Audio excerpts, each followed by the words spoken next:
Hola, ¿qué tal? ¿Cómo estás? El vídeo que vas a ver a continuación es para flipar. Y cuando hablo de flipar me estoy refiriendo a su significado en inglés, que es dar la vuelta. Porque de lo que se trata es de invertir el sistema sobre cómo se están dando las clases hoy en día. En general, supongo que tú te habrás enfrentado a clases en las que el profesor pasa prácticamente todo el tiempo explicando, o al menos un porcentaje del tiempo elevado, o sencillamente rellena pizarras una tras otra, o peor aún, proyecta un PowerPoint y se dedica a leer lo que está proyectado en la pantalla. Bien, esto es horroroso, sobre todo esto último. Flipar una clase significa que tú eres quien va a llevar la mayor parte de la carga del trabajo, eres tú quien a tu propio ritmo vas a ir aprendiendo como te conviene, eso sí, gracias a unas orientaciones que el profesor te va a dar. En general, una de estas clases tiene como 3 tiempos. El primero de ellos es una explicación, orientación que tiene que ser precisa, muy clara, muy preparada, que hace el profesor.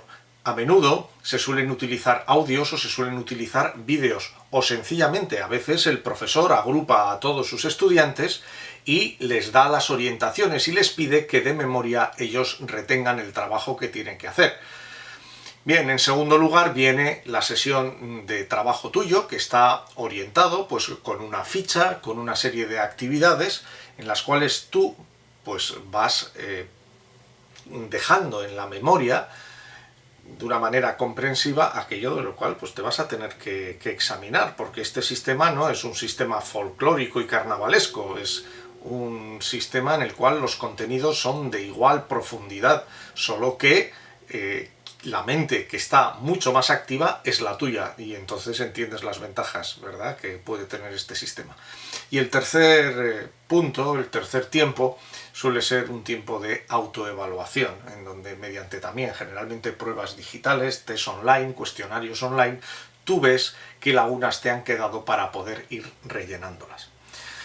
Pensarás que el profesor, mientras tanto, se toca las narices y que qué buena vida tiene el profesor. Sin embargo, ten en cuenta que para preparar una sesión de estas ha habido que hacer un trabajo previo y dedicar bastante tiempo antes, y durante el profesor no está de brazos cruzados.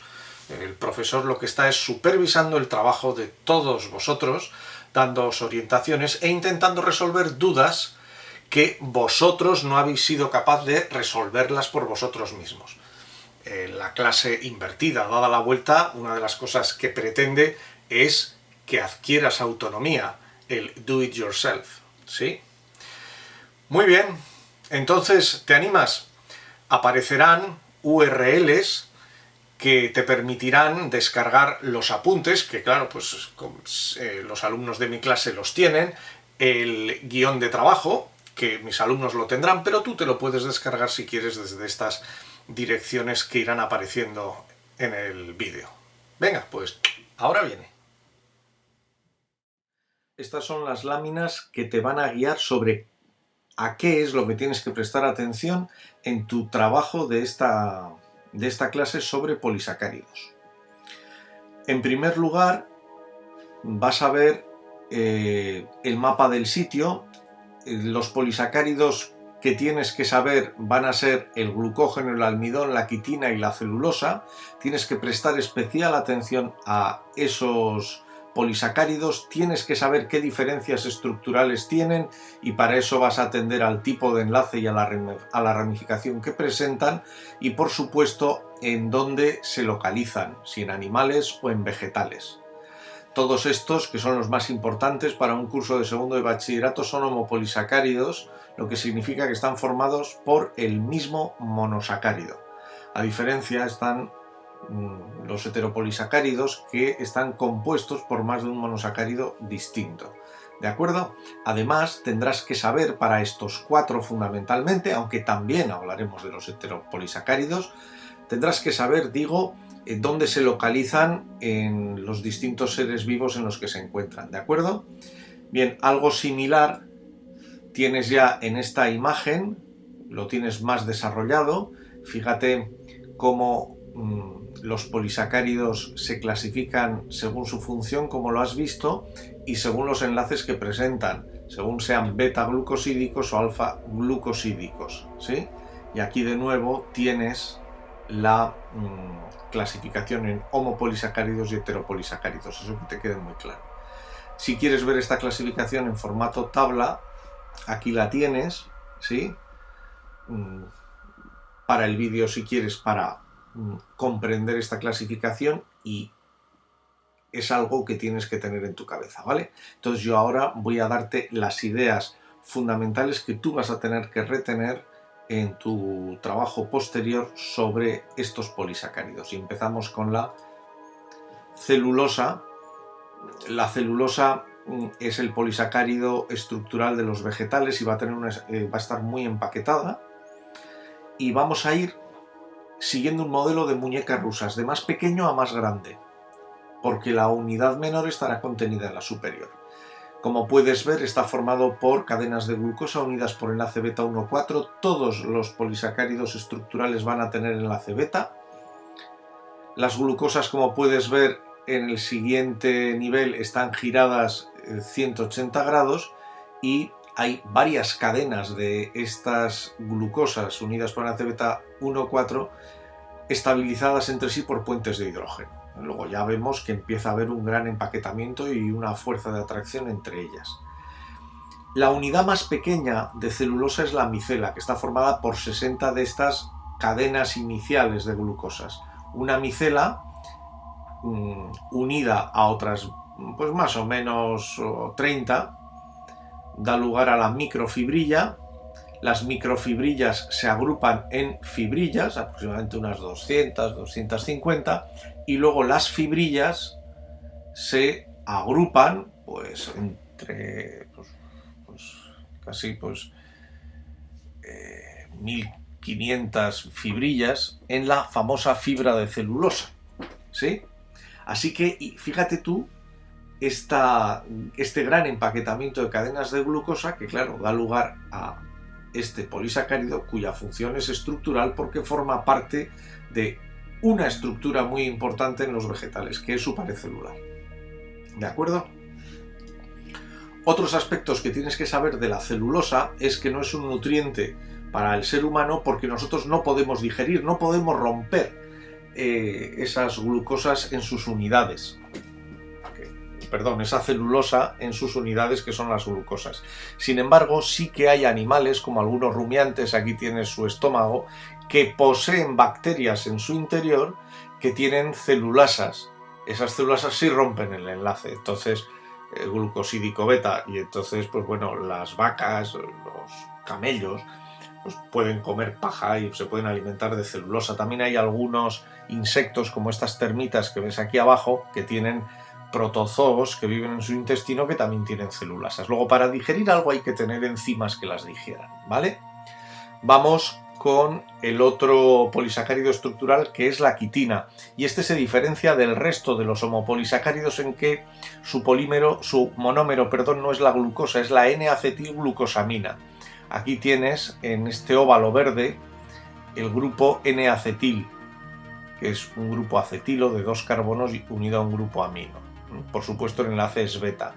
Esta quitina se encuentra formando parte de la pared celular de los hongos y también del exoesqueleto de los insectos. Y ahora vamos con un polisacárido importantísimo para nosotros, que es el almidón, porque este sí que es nutriente para nosotros. Como siempre, te tienes que fijar en su estructura, son glucosas unidos por enlace alfa 1,4, pero atención, hay ramificaciones. Las ramificaciones son enlaces alfa 1,6. Aquí tenemos una cadena en forma espiral, como puedes ver, helicoide, de glucosas unidos por enlace alfa 1,4, y ves en rojo un enlace alfa 1,6. Eso es una ramificación. La molécula de almidón tiene 2 zonas, la amilosa, que solo tiene enlaces alfa 1,4 y esta estructura helicoidal, y luego una región más periférica que es la amilopectina, en donde sí que hay estas ramificaciones alfa 1,6, ¿de acuerdo? ¿Dónde se encuentra este almidón? Pues se encuentra en las estructuras de reserva de los vegetales, como pueden ser tubérculos, semillas, y probablemente en laboratorio hayas visto cómo se agrupa este almidón formando gránulos, estos gránulos que tienen este aspecto de concha de mejillón. Resulta que el almidón es fundamental para nosotros porque es la base de alimentación. Cereales, pan, pasta, las patatas tienen almidón que nosotros sí que podemos digerir. ¿Por qué? Porque tenemos amilasas, tenemos enzimas que rompen los enlaces alfa 1,4, ya los tenemos en la saliva y también en el jugo pancreático. Necesitamos otros enzimas que se llaman enzimas de ramificantes, que son los que rompen el enlace alfa 1,6. Por lo tanto, el almidón sí que es nutriente para nosotros porque tenemos enzimas que rompen los enlaces glucosídicos y liberan glucosas que podemos absorber en el intestino. En el caso de los animales, las glucosas las almacenamos en forma de glucógeno. Cuando hemos, por ejemplo, comido almidón y hemos absorbido las glucosas, como tenemos exceso, las almacenamos. Y las almacenamos uniéndolos y formando esta molécula que es el glucógeno.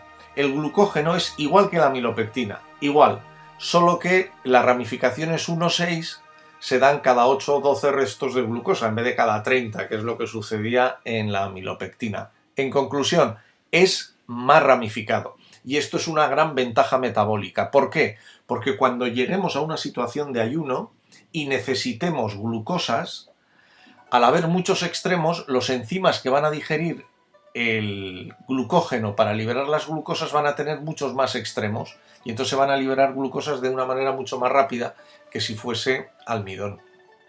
Por eso la ramificación es una buena adaptación, ¿sí? Bueno, ¿dónde se encuentra el glucógeno? Tienes que saber que en el hígado y en el músculo esquelético. En el hígado está muy concentrado y en forma de gránulos, estos gránulos oscuros que ves aquí, en el citoplasma de los hepatocitos. Lo que ves en la imagen es un hepatocito, aquí en el centro del núcleo, con varios nucleolos, ves la mitocondria, etc. Si nosotros no comemos en 24 horas, prácticamente desaparecen estos gránulos de glucógeno porque han ido desapareciendo liberando glucosas. Esto que vas a ver a continuación es la digestión del glucógeno para liberar glucosas. Es más bien un tema de universidad, pero por si quieres hacer un ejercicio mental de comprensión, verás que es muy fácil, pues lo ves o me escuchas. Fíjate cómo nosotros tenemos una enzima, la glucógeno fosforilasa, que es la que va rompiendo los enlaces glucosídicos y liberando las glucosas. Glucosas con un fosfato, como puedes ver, ¿sí? Pero resulta que esta enzima, la glucógeno fosforilasa, no puede romper los enlaces alfa 1,6. Entonces, 3 residuos de glucosa antes de la ramificación se frena. Y entonces viene otro enzima, que se llama, si para andar por casa, la enzima de ramificante, que va a trasladar esos 3 residuos de glucosa a la cadena justo inferior a la ramificación. ¿Lo ves? ¿Sí? Y luego ese mismo enzima rompe el enlace alfa 1,6. ¿Y qué tengo? Al final, otra nueva cadena sin ramificaciones de glucosas alfa 1,6 que de nuevo la glucógeno fosforilasa vuelve a romper liberando glucosas. ¿Lo ves? Bueno, pues esta es una secuencia sobre cómo se produce la digestión del glucógeno. ¿Cuándo sucede esto? ¿Te acuerdas? Pues cuando hace tiempo que no comemos y necesitamos que haya glucosa circulante. ¿Vale? Bueno, pues esto es lo que tú tienes que leer con atención y terminar sabiendo después de esta sesión de trabajo. Los heteropolisacáridos son polisacáridos que están formados por más de un monosacárido distinto y esto es muy descriptivo, así que tú sencillamente lo lees en los apuntes y te lo aprendes porque no hay mucho que explicar. Sí que quiero llamar la atención sobre el hecho de que la pared celular de los vegetales tiene celulosa, pero también tiene pectinas, también tiene hemicelulosas, que aquí ves cuáles son los monómeros de ambos. Existen otros heteropolisacáridos importantes como el agar-agar, que se encuentra en las algas rojas, que son las rodopíceas, que se utiliza como espesante de alimentos, las gomas y los mucílagos, que por ejemplo las gomas se pueden extraer de muchos vegetales. porque tienen función de defensa en los vegetales, sirven para cicatrizar heridas que se hagan. Y luego tenemos el peptidoglicano, que está formado por N-acetilglucosamina y N-acetilmurámico, además de por aminoácidos, por eso se llama así, y cuya estructura en cuya estructura profundizaremos en el tema de microbiología. Y por último están los glucosaminoglucanos, pero estos los veremos en otra actividad. ¿De acuerdo? Pues esto es todo. Ahora te toca a ti.